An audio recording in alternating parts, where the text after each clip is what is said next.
Welcome back to another episode of the Frustrated CEO podcast. I'm here with my friends and partners in crime, Patsy Feeman and Lev Tannenbaum. Welcome to you. Thank you. Thank Good to you. be back. Thank you. My name is Patrick Lyons. I round out this triumvirate of show hosts for the podcast, and we are back today with our guests from the prior episode, Pastors Ryan Holloway and John Phelan. Do a quick bio of them, and today's focus is going to be less on the self-care and leading yourself first and more on, okay, now assuming you have done that and you are in a space for leading and building and growing an organization, how do you do that? Same invitation, stick with us for the whole conversation, even though John and Ryan are pastors, so many of the issues and challenges they face are relevant in the business world as well. So just to reiterate who our guests are today, Pastor Ryan Holloway is the senior pastor at Calvary Bible Church in Manzanita. He served in various ministry roles, including overseas. Currently the pastor at Calvary Bible Church in Manzanita with his wife.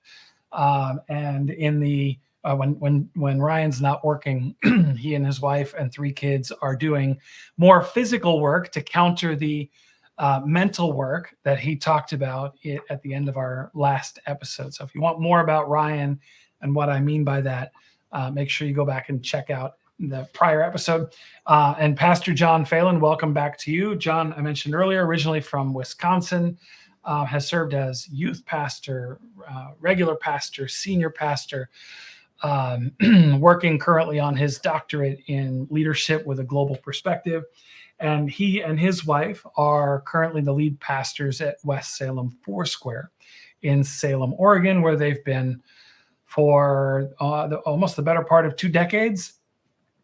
In their spare time, John spends time with his children, their spouses, and the grandchildren. Welcome back to each of you. Okay, so as I just alluded to a minute ago, the primary focus of the last episode with you was that self-care piece. And a big part of self-care is delegation. You talked about that. You both talked about that. Having good, trusted people, a good team around you that you can delegate. But that's also relevant to building a good, strong organization, which is the focus today, because you can't be everywhere. How do you leverage, how do you maximize your reach and your impact? So talk for a few minutes about how do you build that inner circle? That's something that I know every CEO struggles with. How do you build that trusted inner circle? I think core is one of the key words in this possible kind of construct that you could look at. You know, you can't have a bunch of people in your inner circle. It's too big. So that's not realistic. And for Ryan and I, both people that are leading in houses of worship, in the construct of faith, we can look to the person of Jesus, who is a historical figure, a real person. And the writings that we find in the Bible give us some examples where he was an individual that attracted a crowd. We know that he did. We know that he had a committed group of people.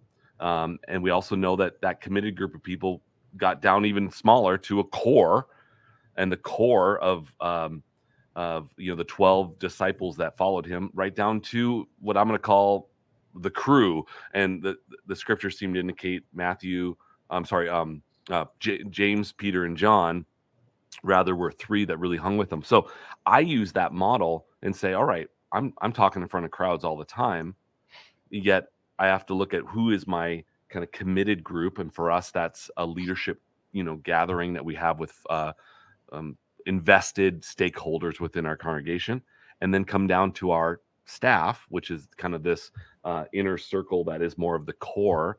And I'll just brag for just one quick second to say, in all my years of ministry, 30 plus years of ministry, this is the best team I've ever served with right now. Like, I just love it. I love it. And you can't, when you got that, you just want to hold on to it forever, even though it's not possible. But then you get down to a crew of people, 1 or 2 or 3 at the most, that really are tight. And I have that on our team, and I'm so grateful for it. So that's at least how I've determined how I'm going to build a team here at our church. largely I follow the same pattern. You know, although I don't know if you could call what I preach to here in Manzanita a crowd. It's maybe a medium-sized gathering. But I'm in front of people all the time, Mhm. saying something, doing something, and so trying to backscale it there to closer, safer levels of community for myself. Mm. Um, you know, I've got a good friend who's part of the church, but he's a inside outsider. So he's one of the people that's super close for what I do here. I can bounce ideas off of him. He's got the same type of experience as a being a pastor as I do. You know, and then we've got my associate pastor who's great. You know, good family friend as well as a coworker. And sometimes it's hard to tell where those two distinctions happen. And then there's a guy on what we call our elder board, our group of like sort of corporate trustees, and he's also sort of that he's in leadership, but he's also part of the congregation. So Mhm. everybody in my crew has sort of a dual hat Yeah. with my life, and that's really what helps provide that, you know, that safety net, but then also the honesty and ability to challenge and trust and support and grow. And so Mhm. that inner circle is a big thing. I mentioned at the start of the last episode that part of my excitement for having you both on, we love to look at old issues through new lenses. And we've talked about how that the two loneliest jobs in the universe are pastor and CEO. How do you decide? Right, part of that is building the inner circle. Right? Do you have a level of transparency and honesty and authenticity to confide in that crew? Again, I'm thinking about the CEO who feels like I can't tell somebody that I have no idea what I'm doing. I can't tell somebody that I'm way in over my head. I can't tell somebody that I'm struggling to even want to come to work today. Is that what you lean on your crew for? Or and I see some nodding, Yeah. so I'll shut Yeah. up and stop asking the question. I would agree. You have to find safe people, and not everyone is safe. Mhm. Nor is everyone capable of holding the kind of information that you may want to share. And I've learned this in some good ways and some bad ways. I think we all learn through mistakes, don't we? So there's been some mistakes I've made. I've shared. I'm a very transparent individual. I love to open my own heart for people to see. I think it's one of the more winsome aspects that people like about the leadership that I bring to our congregation.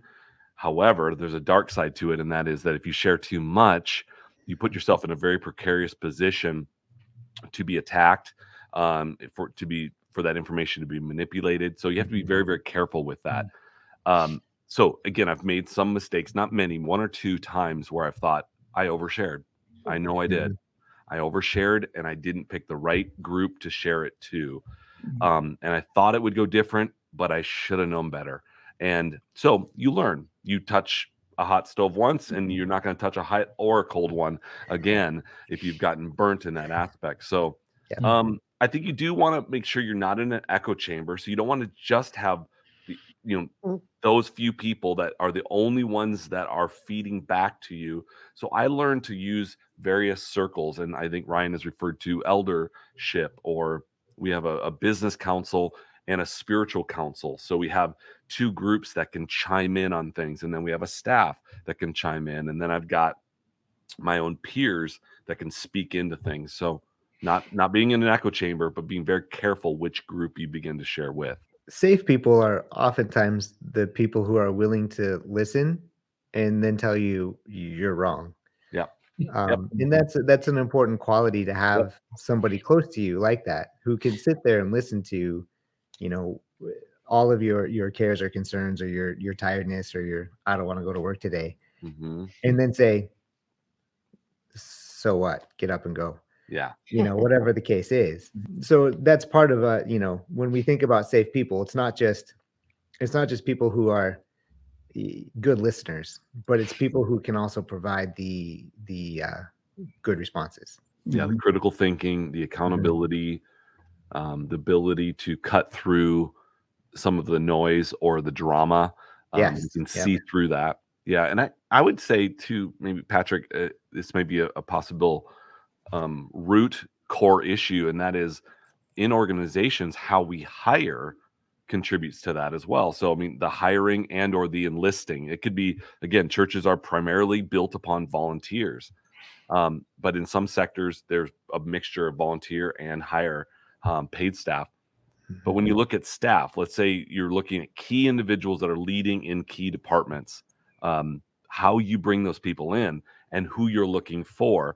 The old adage of, okay, you're a warm body, we'll take you. That doesn't Doesn't go very play. far. We know that doesn't play. You can achieve a level of job coverage, but you're not going to get heart and passion, and you're not going to get a furthering of that particular job with those individuals. You got to hire right. And I think there's a grid again. I keep kind of coming back to different grids for myself. It's helpful for me to look at these and have go-tos.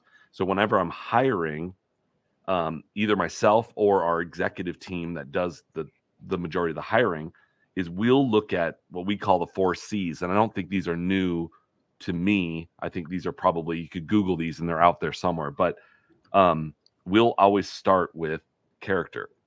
Always start with character. You can't hope it comes later. If it's not there, it's not there. And so character is a big one. Like really looking at integrity and the heart of that person. So character is a massive one.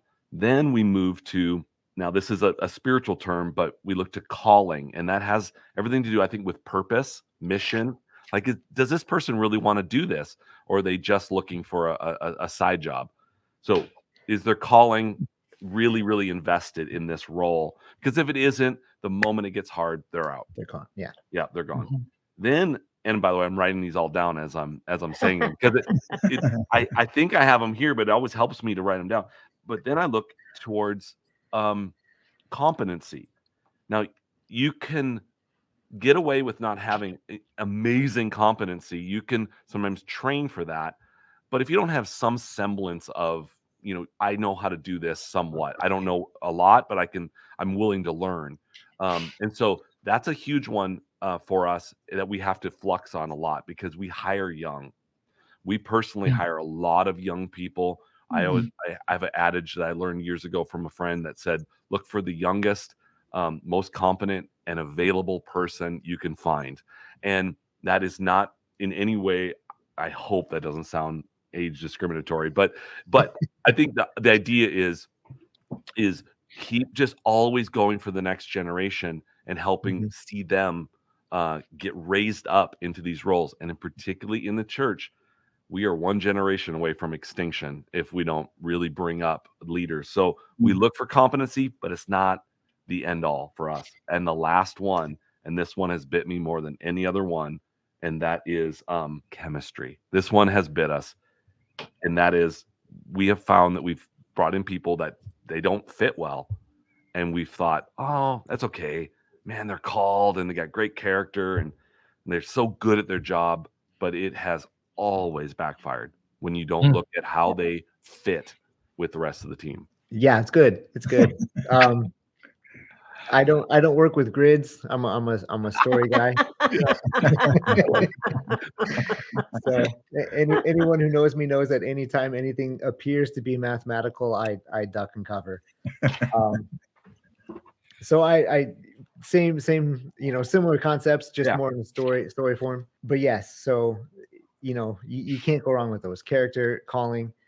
It's hard to know which one actually trumps the other. I know. If the calling is there, then the character should come with it. If the character is there, then the calling is kind of built into that.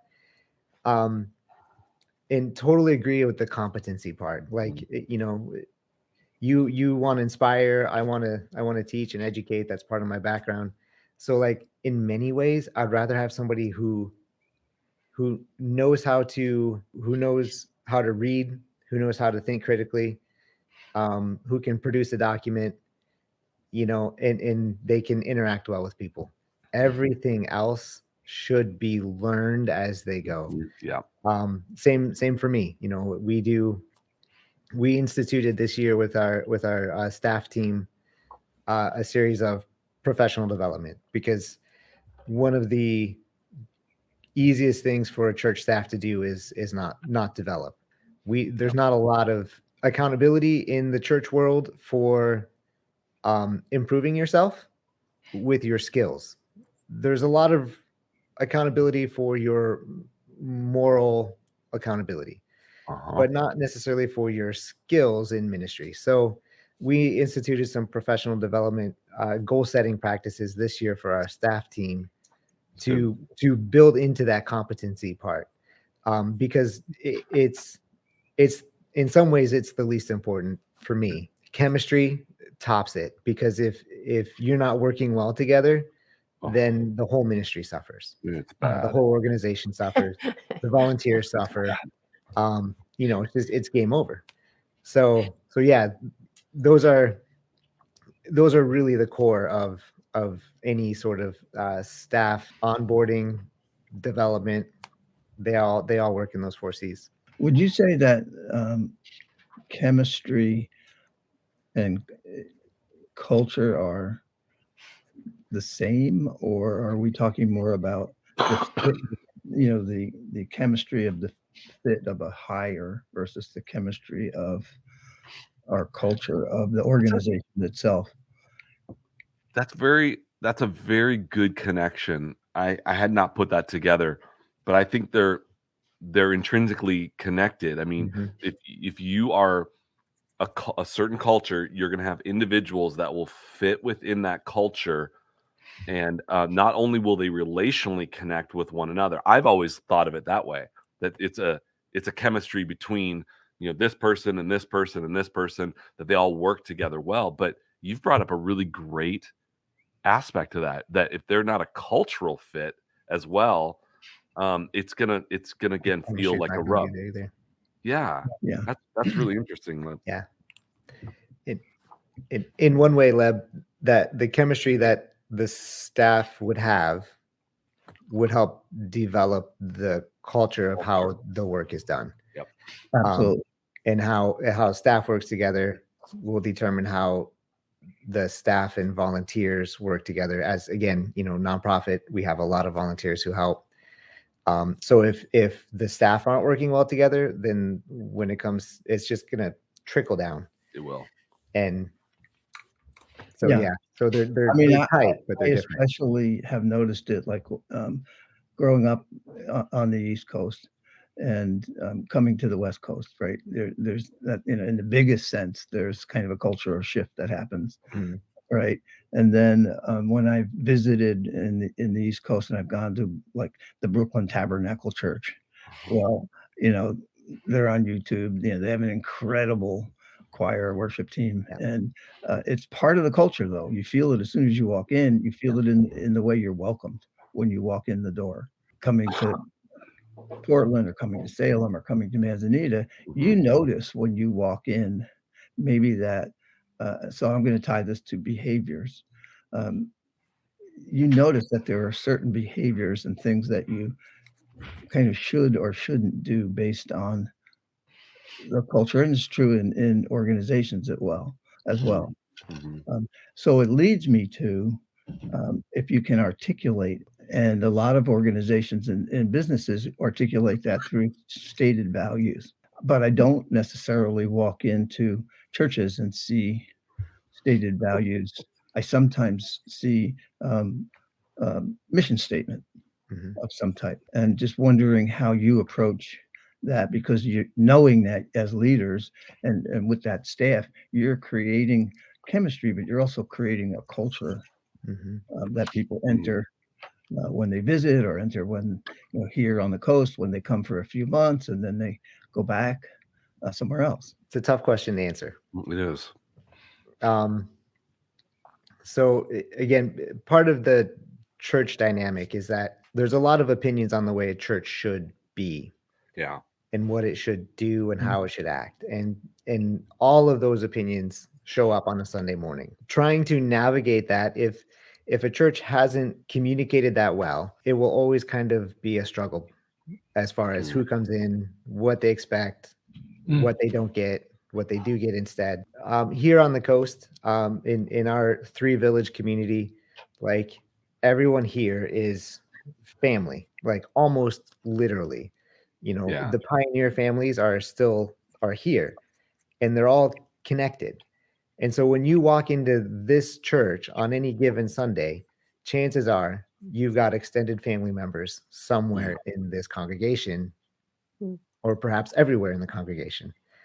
So there's a natural understanding that the way part of the culture of Calvary Bible Church, that is an unspoken thing because the culture of our community sets it, is that we are a family. It works very well with our theology and ecclesiology and all of that as well. So that has been an age-old adopted thing for Calvary Bible Church. No matter what you do, that culture is not going to go away. We don't have to put it on the wall, because I think if you walk in, you're gonna notice it. So that's maybe part of it. Is we've been around since 1954. And it's just ingrained in the people who have been here. We've got at least one church member who's spent the majority of her life in this church. So what happens, Ryan? I'd be curious what happens when behavior violates that culture, when people see things that don't seem to line up with the said value of being a family. Hurt. Yeah.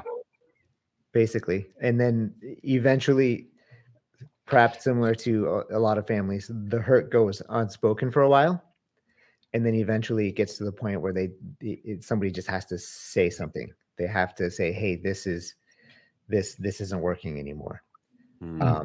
I thought we were this, but yet in my understanding of family, this happens. So what am I missing? Yeah. And it can produce some great reconciliation, great conversation. And then that's actually my only experience with that. I've never had it go opposite. Interesting. So I would look at in our organization, the stated values that we have to bring them forward a lot so that people understand this is what we're doing. Particularly as an organization grows, you get mission drift and everyone's starting to do what's right in their own eyes. Yeah. And so we've determined, okay, we're going to do things that fall into the categories of simple, caring, positive, and real. So we take from an organizational point of view, from our staff and our leaders, we go, okay, how simple is that? Because that's our value. And they're like, oh, it's actually gotten really convoluted and it seems like it's complex and people aren't going to understand it. Okay, figure out how to make it simple. And then we go through each one. So caring, positive, that this is the one that gets tested the most as we've gone through the pandemic, is in every sector of society, we're having to make statements and policies and comments about every political maneuver, every issue has to have a comment. And we've had to take that one and say, we're going to approach this positively. We're not going to jump into the side of attack, and where other organizations have chosen to do so, that just wasn't our value. And then to keep it real means we just got to sort out, does that seem fake? Does that seem not authentic to who we are? So those are the kind of ways we've had to work that out as to our values. That's great. Again, very relevant to the business world. To that end, John, you said something, again, when we met in advance of this, you talked about, again, very relevant to CEOs who find themselves, everybody wants the person in the spotlight to take a position on something. Yeah. And you've adopted probably some through some missteps, maybe in your career, but you've adopted this. I don't want to use the phrase, but how you approach some of these hot button issues. So, okay, what we're referring to, Patrick, is something that dropped into my heart about 8 months to 9 months into the pandemic. and the rise of the racial challenges that the world was facing, rightfully in many regards, but all the blowback that came from that, to the presidential elections, to in Oregon, we were experiencing massive wildfires, then moved to massive ice storms, and things were just wild. We woke up every day, and I'm not saying this as if no one else knows this, but it seemed like every day you're waking up to, what crisis are we going to have to deal with right now? Mhm. And this is what dropped in my heart about however many months into that was, John, you don't have to swing at every pitch. You do not have to swing at every pitch. But I thought I had to. And the pressure was, say something. And then if you remember it, and I hate to bring all this up because it feels like we all have like, we all are going to start breaking out into hives again from talking this way. But you remember, if you didn't say something, you were being then lumped into a group that was, silence was violence. There's Right. that. And again, Mhm. I'm not making a commentary on any of that right now, other than to say, when you step back, you go, I actually don't think I have to say something about everything. Mhm. And so, not swinging at every pitch, not having to have a statement for every hot button issue that was coming down the pike, because I've learned that that's just one big game of whack-a-mole. Yeah. You're just going to continue to have to deal with, and you set a culture. There it is. We come back to culture issues. You set a culture in which there's an expectation that he has something to say about every hot topic. And for us, and I wouldn't want to speak on Ryan's behalf, but I can probably estimate this is probably the case, is we're men, and our spouses, we're people of the book. We're people of the Bible. And we want to just teach people the Bible and what Jesus Mhm. seemed to indicate he lived on earth. And we want to do that to the best of our ability. And if occasionally it comes along and it touches on some issues that are relevant within our culture, we don't want to be burying our head in the sand, but we want to be aware, but also aware that we can get trapped as well into having to make comments about everything. And Ryan, I want to hear from you a second, but John, because we talked about this offline, I know that doesn't mean that you don't necessarily have your own personal opinion, but I think it's more about not taking sides, not alienating anybody who's on either side of the argument, right? It really is approaching it from the standpoint of, hey, I love everybody, right? Like these are hot button issues that impact everybody, and there's room at this table. Yeah, there it is. For everybody. There's room at the table. That doesn't water down where our stand comes on certain issues that are very clear and very pertinent within the scriptures. We have no problem being clear on those things. It's this fine balance of how hard are you going to demand that everyone fall into that particular line in congregations, not even regarding size. You could have, the old adage is the island out, a deserted island, and one person's on a deserted island, and a rescuer comes and says, "Oh, I see you have two buildings here. What's that building?" "Oh, that's my church." "Well, what's that other one?" "Well, I left that church and I went to this one." Meaning, people are always going to be polarized and pulled in different directions, and churches have really found themselves at the center of that within this last season of time. I just am not really interested in that game. I don't think that's where our focus should be, but it's very attractive to a lot of people because it does rev up people and it gets a crowd. I just don't think that's how Jesus did things. So I would rather create a bigger table. This will sound political, and I don't mean it to, but I don't think we're called to build walls. And I know that has some connotation to former administrations, but I don't think we're called to build walls. I think we're called to set tables. Yeah. I think we're called to set tables. Come sit and let's reason together. Yeah, no, what John's words were well said. throughout all of that, all of the past 3 years, it's been a process of learning how to which pitches to swing on and which pitches not to swing on. It's been a quite the process. And what I found was that if we allowed the the uh, the culture makers, the thought leaders, the journalists, the journalistic machine, if we allowed that to dictate how we thought and spoke about the issues, then we were not following the priorities, the values of our organization, of our church. So a lot of it is, instead of even, there's some issues that you do have to just step up to the plate and take your best shot. Yep. But a lot of them are just things that need to be reframed, because the options presented by much of the media, by the conversations that happen in the street corners, they're oftentimes it's either this or this. As you mentioned, most of those issues, even to the point of remaining silent, you're then accused of, your silence is a form of violence. But yet the aggressive nature of being forced into a pigeonholed answer on a topic is also a form of violence. So a lot of times it came down for me of just a reframing the issue. So if the issue is this and the political issue is here, then where do we as a church respond? Well, in order to do that, we have to backtrack and see, the old adage, when I grew up as a kid, what would Jesus do? What did Jesus say? How did he interact with the hot button issues of his day? And then as we look at those, usually what he did was reframe them. Yeah.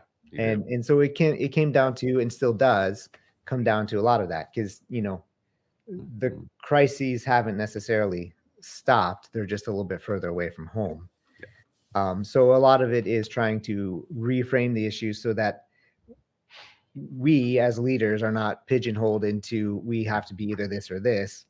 And also the people that we serve aren't pigeonholed into I have to be this or this. Yeah. Or my church says this, therefore I have to be that, which is what John was picking up on. Mhm. But they can step back and reframe the question as well for themselves. So I'm reminded, I don't know why I'm reminded of this right at the moment, but I'm reminded, and I think in the professions that, Patsy and Patrick and I are in, um, this whole notion of, for a while, you couldn't come into an office. Mm. And it lasted for longer than probably most leaders and business owners would have wanted it to last. And now there's this constant conversation about hybrid and back to office, and some people are being really firm about it's time to come back, and you will if you want to work here, and others are taking a different stance.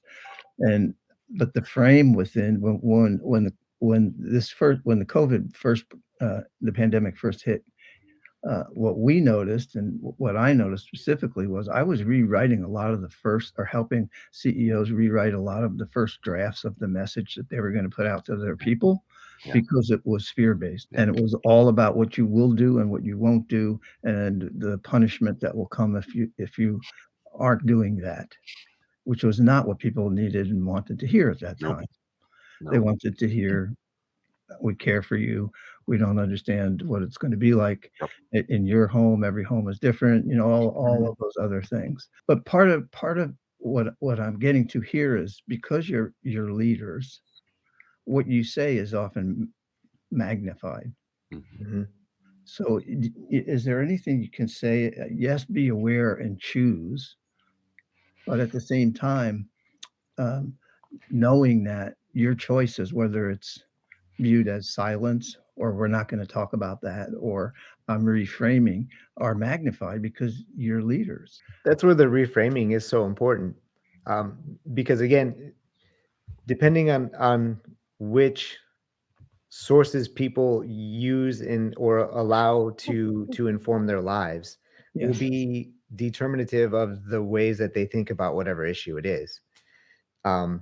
So if you can offer a way to think about it that allows for more generosity and more charity in the conversation, then that's a win-win across the board. Yeah.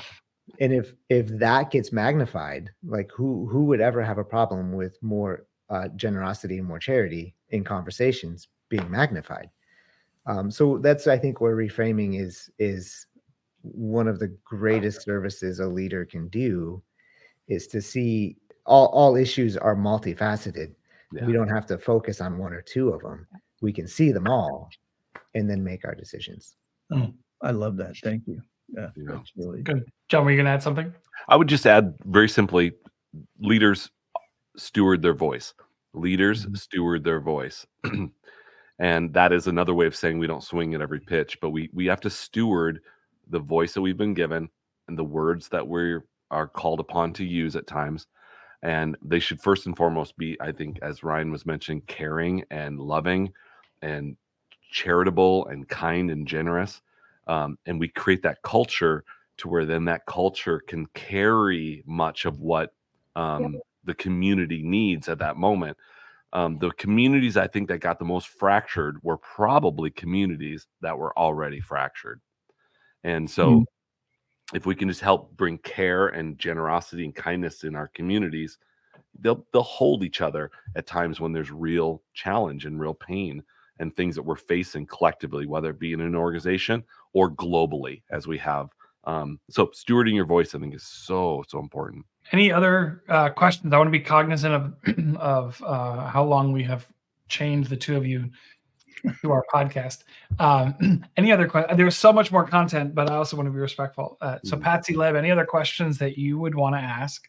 I don't have a question. I just want to thank Ryan. I know that he has Thank to you, duck Ryan. out and teach Taekwondo, and that I wouldn't want to go up against him because I've never done anything. How like did this not come up in the conversation already? Wow. Or his brother. Now I'll be careful. It's one of those burnout strategies. I sit and talk and think all day, and at night I go teach Taekwondo. So That's great. You're my new hero. Yeah, so I've got Ryan, a group of about 18 any, kids that'll be starting, and I gotta go get ready. Thank you for your participation. Oh, thank you guys. It's been a joy to be able to join these conversations, and I've learned a lot. John, thank you. Yeah, thank you. For your perspective. It's great. So, Thank you for joining us. Man. Thank you, Ryan. Thank you, Ryan. I'll throw out 3 practical thoughts I've had as I've just been summarizing both this conversation and then the previous episode. Yep. Is I am ever more, at 52 years old, ever more cognizant of how important it is to know who I am. And then secondly, to know what is my best investment. What's my best investment? I don't have a ton of time. I get pulled different directions. I've got to know, where can I put my time and effort into best? And that's I've not done that well, but I'm learning it. And then thirdly is to know who it is that I'm doing all of this with. And that's Ryan referred to the chemistry of a team and the culture of a team. And just knowing that I've got a spouse, I've got my kids, my grandkids, I've got close friends, peers that I'm in this with, and then just great people in our congregation, in our city, in our community. Just knowing who I'm doing this with. I think if we were to tie a bow on some of the conversations about burnout and other things, I would say so many individuals that I'm interviewing that are burning out and or leaving are lacking in relationship. They're lacking in relationship. And I think it was just the World Health Organization that just put out that loneliness is now a world concern. Yep. And it is a big deal. Loneliness in leadership. And I don't think it has to be that way, but that's probably worthy of a whole nother talk, is just how do we process through loneliness? Awesome. John, we didn't get to ask this at the end of the last episode because we had technical issues, but if someone wants to learn more about you or get in touch with you, Sure. What's the best way to do that? That's great. Thanks for asking. A great landing page for me is my name. It's johnphelan.com. So it's JOHNFEHLEN.com. And that'll take you to Instagram and other kind of socials that are available out there, but that's a great place where I've been blogging and putting some of my writings and some white pages and access to books and things that I've written. So And you have 2 books. One, talk about your book for adults, and then you and Lev share commonality. You've both written a children's book.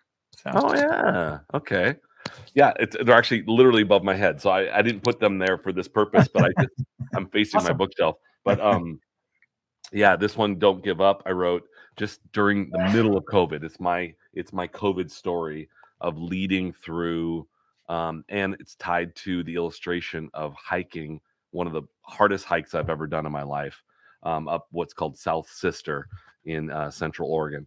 So that was a birth, a work in my heart where I needed to get it out of me because I was so overwhelmed with the grief of the process of all that was going on in the pandemic.